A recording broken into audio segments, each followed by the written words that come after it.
दर्शकबिन यति बेला हामी पाल्पा जिल्लाको रम्बा गाउँपालिका वडा नम्बर 4 हुमिनमा आएका छौँ। देख्न सक्नुहुन्छ यहाँ चाहिँ श्री जनहित भगवती माध्यमिक विद्यालयमा आएका छौँ।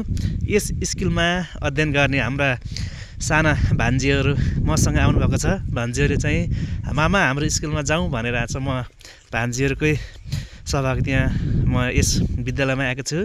हाम्रा भान्जीहरू चाहिँ यता हुनुहुन्छ, एकदमै लजाउने भान्जीहरू हुनुहुन्छ। भान्जी नमस्ते। ल नमस्ते। ल एकजनाले परिचय दिनु है। ल पहिला एउटा भान्जीले परिचय दिनु। ल ल भन। ल सर थ्याङ्क यू। ल तिम्रो नाम के हो भान्जी? सुहाना रसाइली। कति कक्षामा पढ्छौ? यता हेर, कति कक्षामा पढ्छौ? 1 क्लासमा। अनि हाम्रो अर्को भान्जी हुनुहुन्छ यता। नमस्ते।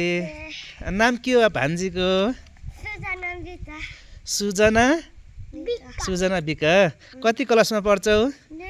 2 मा। ए कतिको पढ्छौ? यहाँ तल स्कुलमा घरमा कतिको पढ्छौ भनेको?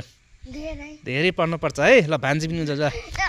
अनुशासित भएर पढ्ने है, नमात्तिने, पढ्ने, काम पनि गर्नुपर्छ, खेल्न पनि पर्छ है।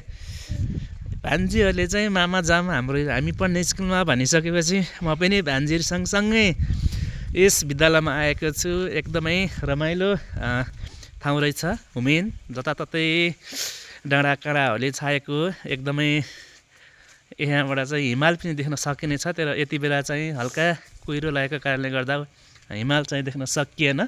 स्कुल चाहिँ एकदमै मलाई राम्रो लाग्यो। यसमा पनि पढ्छन्। यहाँ चाहिँ हुमिन सामुदायिक सिकाइ केन्द्र रहेको छ, देख्न सक्नुहुनेछ। अनि यता फेरि हाम्रो गेट यहाँ रहेको छ, देख्न सक्नुहुनेछ।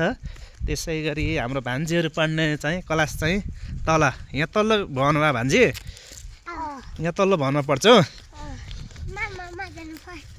तिमी फर्स्ट भएको? ल हाम्रो के यार, तिम्रो नाम के यार भान्जीको? सुहाना रसाइली चाहिँ हाम्रो प्यारी भान्जी चाहिँ अहिले फर्स्ट भएको अरे है। ल भान्जीलाई धेरै धेरै धन्यवाद है, सधैँ फर्स्ट हुने है। भान्जीहरू पढ्ने चाहिँ यहाँ तल्लो भवनमा आइछ। हाम्रो भान्जी चाहिँ अहिलेको दोस्रो परीक्षामा चाहिँ फर्स्ट भएको रहेछन्। यता आएर फर्स्ट यहीँ तिमीले पढ्ने उयो हो। ल हाम्रो भान्जी पढ्ने स्कुल यहाँ आइछ। भान्जी चाहिँ यसपालिको परीक्षामा यता आएर प्रथम हुन सफल भएको हैछ होइन? अनि तिमी चाहिँ के भयो नानी? पास मात्रै भएको? ल तिमीलाई पनि धेरै धेरै धन्यवाद। फेल भएको होइन, पास भएको होइन। भान्जी फर्स्ट भएको तिमी होइन? कति सिपालु रहेछ नि त।